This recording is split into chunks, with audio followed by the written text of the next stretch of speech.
Լիբիան տապալվեց եւ միլիոնավոր աֆրիկյան ապագա ստրուկներ մղվեցին դեպի Եվրոպա եւ Թուրքիայի, Կիպրոսի, Հունաստանի ձկնորսները սկսեցին ուրկանների մեջ գտնել հազարավոր մարմիններ,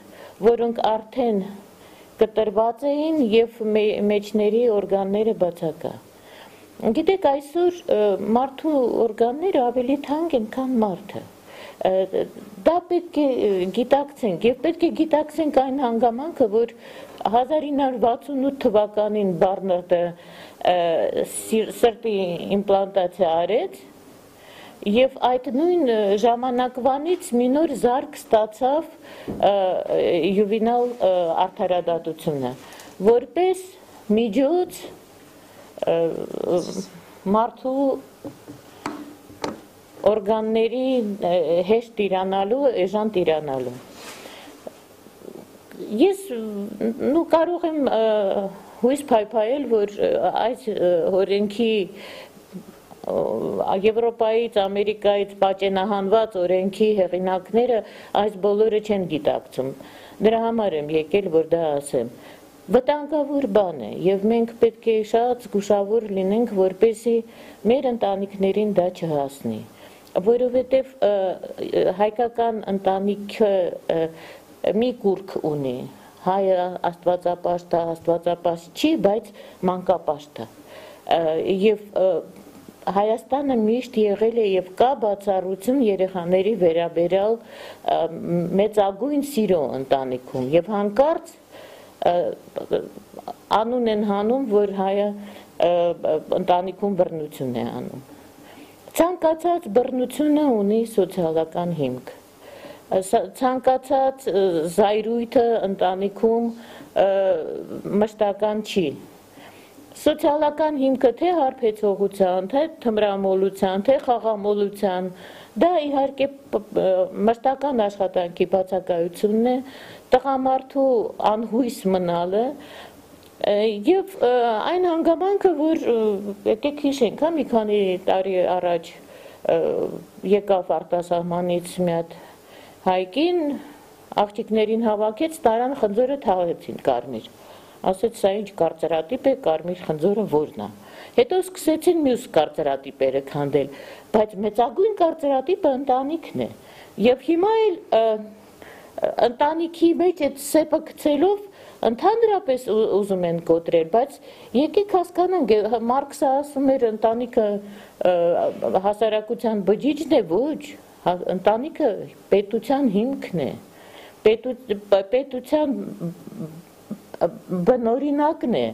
պետությունը պատճենահանվել է հայկական ընտանիքից եւ հիմա քանդելով ընտանիքը մենք քանդելու ենք պետությունը։ Մի պետություն, որը պատերազմի մեջ է, մի պետություն, որի հարևանը ունի բազմանդամ ընտանիքները խթանելու օրենք, Ադրբեջանը, մենք չունենք, Թուրքիան ունի, մենք չունենք, մենք բազմանդամ ընտանիքներին չենք օգնում, բազմանդամ ընտանիքները բոլորը աղքատ են ըստ հաշվետվությունների եւ փոխանակ իրենց օգնում ենք ինչ որ տարօրինակ բիզնեսմենների, որոնք ուզում են փող դնեն եւ այստեղ ապաստարան սարքեն երեխաների համար։ Սա ինչ բան է, եթե ոչ տրկավաճառություն։ Աշխարհը այսօր շատ դաժան է դարձել։ Տեսեք ինչ է կատարվում հենց մեր կողքը։ Էլ դեսպան են սպանում, էլ Սիրիայում 6 տարի է պատերազմ է գնում, որտեղ հայոց ցեղասպանությունն է շարունակվում, այդ դերձորը անընդհատ հնչում է բոլոր լրատվության միջոցներով։ Մեր սահմաններում պատերազմ, մենք պատերազմի մեջ, վերջինը եղավ ապրիլ ամսին, ու մենք ապագա զինվորներին ուզում ենք ընտանիքներից խլենք, գրողի ծոցը ուղարկենք։ Սա ազգային անվտանգության հարց է։ Ես վստահ եմ, որ սա առաջ տանողները թշնամու գործակալներ են։ Եվ իմ կարծիքով Որովհետև ապագա զինվորներին, եթե ուզում են ընտանիքներից խլեն, իսկ մենք պատերազմող երկիր ենք։ Բայց այնտեղ վերում է հիմնավորումներ։ Ինչ հիմնավորում։ Ոչ մի հիմնավորում չունեն, ոչ մի փաստ չունեն, Հայաստանը ամենակ ապահով երկիրն է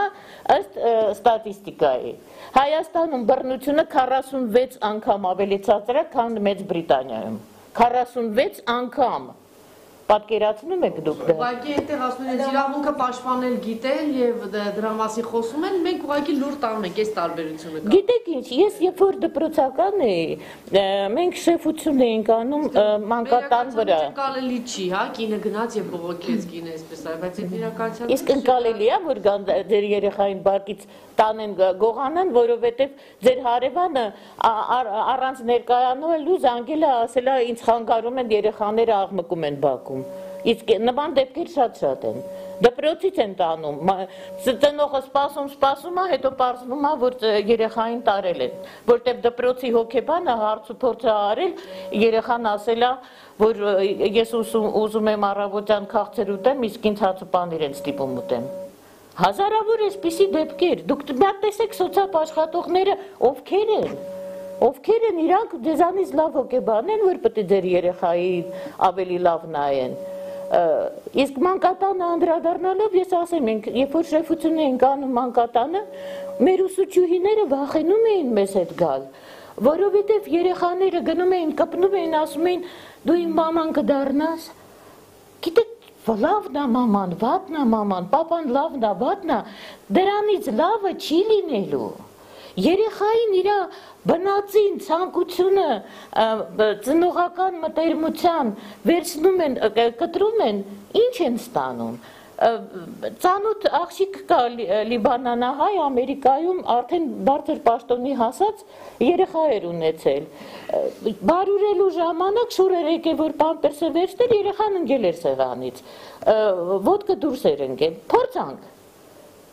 Մորը 2 ամիս բանտում պահեցին, ամբողջ հարևանությանը հարց ու փորձ արեցին, երեխանին էլ անջատեցին մորից, եթե ինքը այդքան հայտնի փաստաբան չլիներ, այդ աղջիկը հենց ինքը, այդպես էլ կմնար։ Ուղղակի հետո կարողացավ 2 ամիս հետո երեխային հետ բերել։ Գիտեք ինչ, ընդհանրապես արդարադատության մեջ կա անմեղության վարկած։ Այսինքն, եթե քեզ որևէ բանում մեղադրում են, պետք է ապացուցեն քեզ, որ դու մեղավոր ես։ Այս պարագայում մեղավորության վարկած է։ Դու պետք է քեզ կոտորես, փորձես բացատրես, որ դու անմեղ ես։ Այդպես չի կարելի։ Սա արդարադատության հիմքն է քանդում։ Մարդկային հարաբերությունների հիմքն է քանդում, չի կարելի այդպիսի բան անել։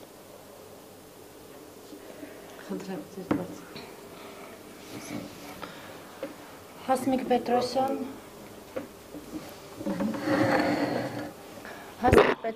մանկավարժ հոգեբան, մանկական կենտրոնի տնօրեն։ Խոսքս ուզում եմ սկսել թումանյանական տողերով և մանկան նման արտասվում եմ ես, երբ այս օրերում չարությամբ լցված, քեզ սուրբ մանկություն հիշում եմ ինչպես, երազի տեսիր կան հետ չքացած։ Ցավոք սրտի, այսօր մեր սերունդը շատ փոխված է, ունենք երեխաներ, ունենք ծնողներ, որը գենդերային հավասարության պայմաններում կինը կորցնում է իր կանացիությունը, իսկ տղամարդը իր առնականությունը։ Այդ իսկ պատճառով որոշակիորեն թե երեխաների վարքագիծը, թե ծնողների վարքագիծը փոխվում է։ Մենք ունենք առաջարկելու շատ բաներ։ Օրինակ, ընտանեկան բռնության այս նախագիծը առաջ քաշելու փոխարեն մենք կարող ենք լավացնել այն կառույցները, որոնք թերի են գործում, ոչ թե մի ամբողջ ինստիտուտ ստեղծել, մի ամբողջ համակարգ ստեղծել, որպեսզի կարողանանք այս խնդիրները վերացնել։ Իմ մոտ կան շատ սաներ, նրանք շատ ինքնատիպ են, յուրահատուկ երեխաներ են և որպես հոգեբան կարող եմ փաստել, որ նրանք անցնում են ճգնաժամային փուլեր, 3-ը, 6-ը, 7-ը, 14-ը, այս տարիքում երեխաները դրսևորում են որոշակիորեն բացասական վարք, դա զարգացման շրջափուլ է։ Ինչ է տեղի ունենում, երեխաները լինում են նյարդային, ունենում են չհիմնավորված արարքներ, ունենում են վատ պահվածք, որպեսզի այս պահվածքը կարողանանք ճիշտ շտկել, կարողանանք դաստիարակել, պետք են հոգեբան մանկավարժներ, ինչ են անում, Նախադպրոցական հաստատություններում կրճատում ենք հոգեբանի եւ սոցիալական աշխատողի հաստիքը, դպրոցներում մտնում են հոգեբաններ, որոնք թերի կրթություն ունեն եւ ընդհանրապես ոլորտից չեն հասկանում, չեն աշխատում երեխաների հետ, չեն աշխատում ծնողների հետ, արդյունքում փորձում ենք պատճառը վերացնել, ընդհանրապես նոր օրենք կամ նոր նախագիծ առաջ քաշելով։ Վտանգավոր կետերը, հա, նշեք այս օրենքի։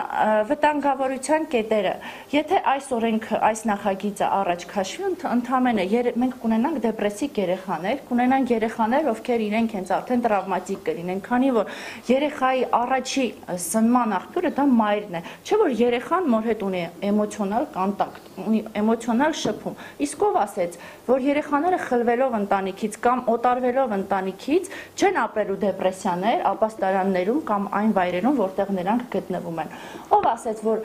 մորից բացի կլինի որևէ հոգեբան կամ որևէ մանկավարժ, որ կարող է երեխային այդ գորովը, այդ սերը փոխանցել։ Նման բան ընդհանրապես գոյություն ունենալ չի կարող։ Եվ որպես հոգեբան փաստում ակի բռնություններին, բայց հոգեբանական բռնություն տերմինը որպես այդպիսին գոյություն չունի։ Այդպիսի ձևաչափ ընդհանրապես գոյություն չունի։ Մենք օգտագործում ենք մի տերմինոլոգիա, որ անգամ հոգեբաններն են խուսափում արտահայտվելու։ Դա օտարածին, օտարամոլ, ուղղակի գեղեցիկ փաթեթավորված մի տերմին է, որ բերել ենք օտարազգից եւ փորձում ենք յուրացնել որպես մերը։ Եթե նայենք խեղաթյուրված աղբյուրներին, այնտեղ նշվում է հոգեբանական բռնությունը, դա մի տեսակ է, որը պատճառում է տառապանք անձին, բայց չէ որ տառապանք անձին պատճառում են նաև սովորական ստրեսները։ Օրինակ, երեխան նստած է համակարգչի մոտ, ծնողը արգելում է խաղալ համակարգչային խաղեր։ Առաջին, եթե իմ մոտ գալիս են սաներ, եթե ունեն վարք, որ ագրեսիվ են, դեպրեսիկ են, խնդիր արմատ անընդհատ հայտնաբերում ենք համակարգչային խաղերից։ Այստեղ լուծումը պետք տալ, այսինքն պետք է լինի մի համակարգ, այսինքն կա։ Մանկապարտեզներում հոգեբանների հաստիքը վերականգնեն, դպրոցներում այդ հաստիքները շտկեն, նայեն, ծնողների հետ աշխատանքներ տան եւ վերջապես ընտանիք ինստիտուտը որպես հոգեվոր սոցիալական ամրություն պետք է քարոզչություն գնա հեռուստատեսության միջոցով, լրատվության միջոցով, ոչ թե լինեն հիմար սերիալներ հեռուստատեսությամբ քարեդարդ, չգիտեմ այնտեղ ինչ կա, որ երեխաներին սովորացում են ծամածռություններ անել, անհնազ, սա դիներ ծնողներին, ծնողի արժեքը իջեցնեն ու արդյունքում ունենանք սերունդ, որտեղ բարձրաձայնում ենք ենթարկվում են բռնության։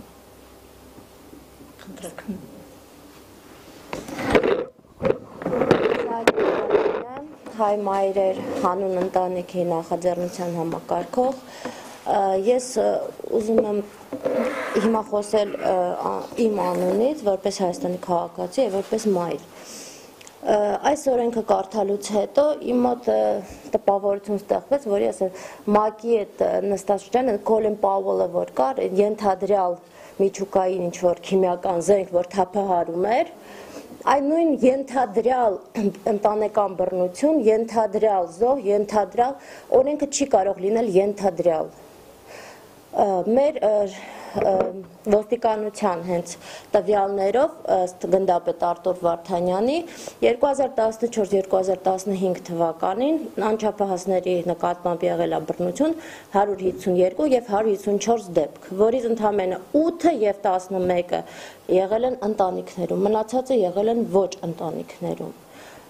Մենք երբ որ խոսում ենք ընտանեկան բռնություններից, մենք պետք է հասկանանք ինչա դա։ Հիմա ես դες մի հատ դրվագ պատմեմ, որը խախտում է տնտեսական, հոգեբանական բոլոր, բայց դուք չեք կարող ասել, որ դա ինչ-որ մի վատ արարք է ծնողի կողմից։ Օրինակ, 18 տարեկան աղջիկը չափահաս է, չէ՞։ Ասում է,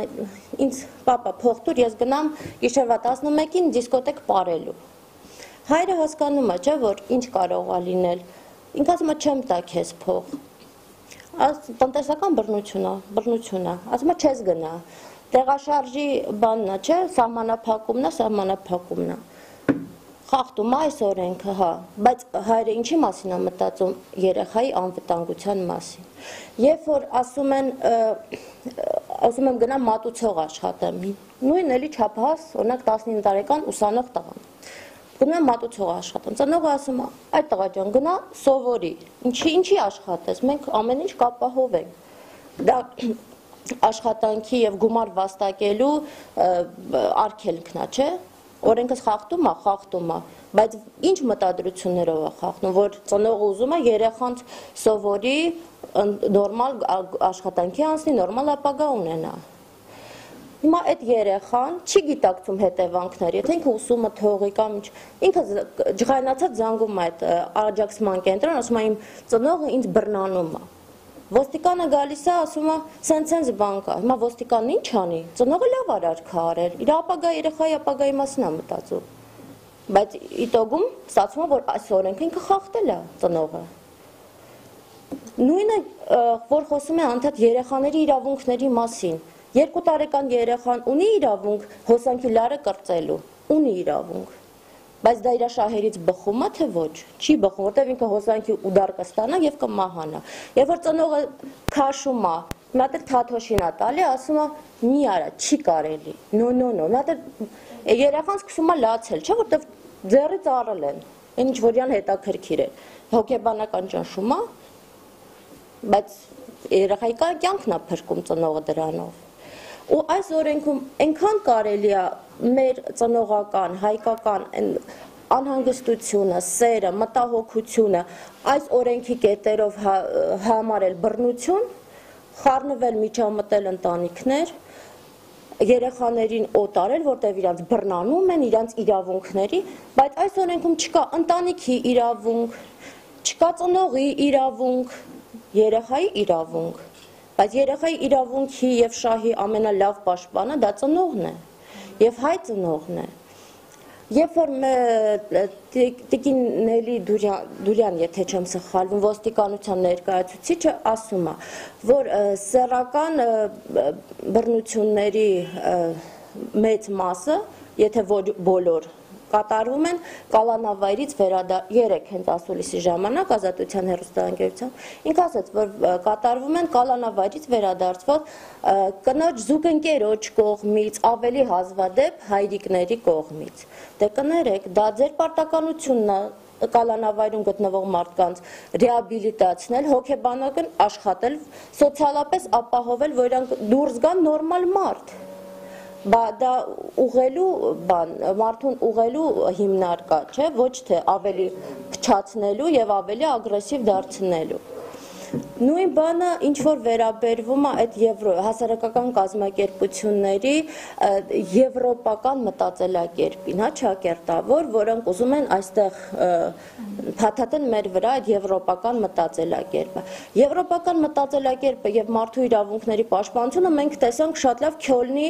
այդ նոր տարվա դեպքերի հիման վրա, երբ որ ոչ մի տղամարդ 90-ից ավել բռնաբարած կին, 90-ից ավել ստորացված եւ բռնության ենթարկված կին եւ ոչ մի գերմանացի տղամարդ անգամ ոստիկանությունը չպաշտպանեց այդ կանանց։ Քյոլնի քաղաքապետը ասեց՝ մի մետր հեռավորությամբ քայլեք, համել կարճուկա մի հագեք, որ չգրգռեք միգրանտներին։ Ինչ տեղի կունենար մեր մոտ։ Հայ տղամարդիկ պատկեցեք 5 րոպե հետո սա քաղաքը կլներ այդ վայրում ու հաստատ ոչ մեկ չէր սողալով գնա առանց հայկական հյուրասիրության, ասում եմ, մի դոզայի։ Մեր տղամարդիկ ուրիշ են, երբ որ մեր տղամարդկանց հրեշ են ուզում սարքել, բռնարար են ուզում սարքել, չնայած նույն ոստիկանության տվյալներով բոլոր բռնությունները կատարվում են կամ թմրանյութի ազդեցությամբ տակ, կամ հոգեկան խանգարման ազդեցության տակ, հա, մարդը ուղղակի անմեղսունակ է, հիվանդ է, աֆեկտիվ, ալկոհոլ, դա ոչ մի առնչություն չունի նորմալ ընտանիքում, նորմալ մթնոլորտ, ոչ մի առիթ չի տալի հասարակական կազմակերպություններին, սոցաշխատողներին ներխուժել ընտանիք, օգտագործելով ուսուցիչներին, օգտագործելով բժիշկներին, մեր ուսուցիչները հիմա իսկ համաձայն են իրանք լրտեսություն անեն ծնողների, իդեմ իր սեփական աշակերտների ծնողների, բայց դա լրտեսություն է, եթե նայենք այդ կետերը, պետք է հայտնել, պետք է դիմել համապատասխան մարմիններ, դոս խզվում է համ ուսուցիչների հանդեպ վստահությունը, իսկ ուսուցիչը ծնողի ամենալավ ընկերն է, չէ, երեխայի դաստիարակության, բայց ստացվում է, որ մենք չենք կարողանա վստահել մեր ուսուցիչներին, ուսուցիչները ստիպված կլինեն հարցաքննել մեր երեխաներին, ինչ-որ ստրեսի ենթարկել երեխան, ինքը եկել է դպրոց կրթություն ստանալու համար, ոչ թե ծնողների ինչ-որ մատնություն անի։ Նույնը բժիշկները, եթե ես տանում եմ իմ երեխային բժշկական հաստատություն, ես որ իրան բուժեն, ոչ թե հարցաքննեն, ոչ թե ինչ-որ ուրիշ տեղեր գնան բաներ անեն, հայտարարություններ անել, որ ոստիկանը կանգնի իմ դուռը։ Մենք գիտենք մի ընտանիք, որի ամուսինների մեջ վեճ չի եղել։ Չկա տենց ընտանիք, վեճեր լինում են ընտանիքում, դա նորմալ է, մենք ռոբոտ չենք։ Եվ ցանկացած ամուսնական կյանք ունի իր ճգնաժամային մոմենտները, երբ որ մարդիկ սկսում են ավելի ինչ-որ սրանում են հարաբերությունները տղանդարտում են, դա հոգեբանական նորմա է։ Ցանկացած մի տարին, 3 տարին, 7 տարին, 11 տարին լինում են տենց պայթյունավտանգ, հա, վիճակներ։ Ինչի՞ չստեղծեք նույն կամավոր հիմունքներով հոգեբանական կենտրոն ընտանիքների համար, ոչ թե կանանց համար, ոչ թե ընտանիքների համար, որտեղ մեր համար կարևորը, որ մեր ընտանիքները, եթե զգում են, որ ունեն ինչ-որ ճգնաժամային փուլ, կարողանան կամավոր, առանց ոստիկանության գնան եւ ստանալ անվճար հոգեբանական օգնություն, միջանձնյա ընտանեկան։ Ու մեր հիմնական խնդիրը հենց ընտանիքի իրավունքների պաշտպանությունն է։ Ոչ թե առանձին վերցնենք կանանց մասնատենք, երեխաներին մասնատենք, տղամարդկանց սարքենք հրեշ։ Եթե ասեմ հայ տղամարդիկ մտնում են լավագույն ամուսինների ռեյտինգների մեջ համաշխարհային։ Մեկ էլ մեր մոտ հայը դառնում է մանյակ, բռնարար, ահավոր։ Ու այդ թվերի մանիպուլյացիան, որ արվում է հասարակական կազմակերպությունների կողմից, 49% սեռական ոտնձգությունների կատարվում են ընտանիքում։ Որ տարվա կտրված, քան տարի կտրվածքով, քանի դեպքի 49%, կա 5 դեպքի 49%, կա 3 դեպքի 49%, կա 10 դեպքի, քանի դեպքի 49%-ը։ Երբ որ մարդը լսում է 49%-ը, շատ թիվ է, բայց որ դեպքի, կարող 100 տարվա մեջ է այդ կտրվածքը։ Հետո իրանք բացի ամուսնուց զուգընկերոջը նկատի ունեն, հով գոմ չի կոլխոզի, զուգընկերը մարդուն չվերաբերվող տերմին է։ Հետո ներողություն, օրինակը, որ ասում են, դա այդ բռնությունների հետևանքով ենթադրյալ զոհին տեղափոխում են ապաստարան։ Ինչա, մենք ծնող չունենք, մենք բարեկամներ չունենք, ինչի են այդ կապն էլ ուզում խզեն, ինչի պետք է տանել ապաստարան, եթե ցանկացած կին, ցանկացած տղամարդ ունի տատիկ, պապիկ, պետք է գնալ, կա լինում այն չէ դեպքի։ Այդ շատ հազվադեպ դեպքեր է։ Նույնիսկ այդ դեպքի համար ասեմ այդ ինչ դեպք կա, երբ որ հենց այդ աղջկա ծնողները ասում են չգաս, դու ճիշտ չես, մնա քո մարդու հետ լեզու գթի, այդ են դեպքն է, բայց իրան ինքան են ոգևորում այդ հասարակական Իսկ եթե այս օրենքն էլ չլինի, ոչ մեկ չի արգելում պետությանը սոցիալական ապաստարան